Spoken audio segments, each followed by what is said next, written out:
Farz et ki olanları yaşamadık hiç. Dostlarım hapis, mahallede ilelebet risk var. Düşünceler bedenime bırakırken iz, gönül gözüm kör yüreğime bıraktılar giz. Fakat döndük bu yolları ve sevmedik hiç sonları. Sevinci olmadığı olanlar nasıl olmalı? Ziyan ettik ömrümüzü, bir gram da korkmadık. Sevdiğin o şekerleri mahallede kolladık. Nasıl her gece asıl vukuatte geçen takılmasın, film arkası patlat çal oynasın, sonrasını sormasın. Elbet bir gün kaygın olmasın. Harbi kolpasın, kurtaramaz seni moruk kolkasın. Sen de yanlış yoldasın, derde gelir voltası. Gençliğimi yakanlarsa mutlu falan olmasın.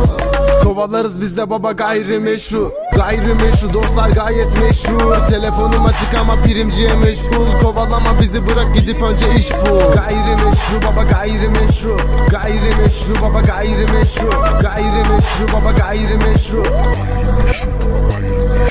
Kalem yerine muşteberin resim çizelim. Hadi basın gidelim, durum asıp keserim. Asıl kasap mezhebi ama aklı selim değil. Prezeleriniz size kalsın, yoktu size beyinleredeyim. Dört bir yanım kahpelikle dolu, yolum güzel moruk ama görünmüyordu bak sonu. Mahalleme gelen çocuk tadar ana sonu. Fiyakalı gençlik için fazla sorma soru. Ödenmez bedeller yenilmeden düş kalk.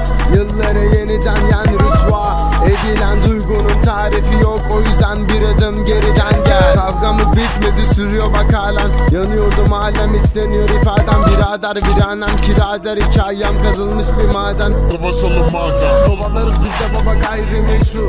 Gayrimeşru dostlar gayet meşhur. Telefonum açık ama primciye meşgul. Kovalama bizi, bırak gidip önce iş bul. Gayrimeşru baba gayrimeşru. Gayrimeşru baba gayrimeşru. Gayrimeşru baba gayrimeşru.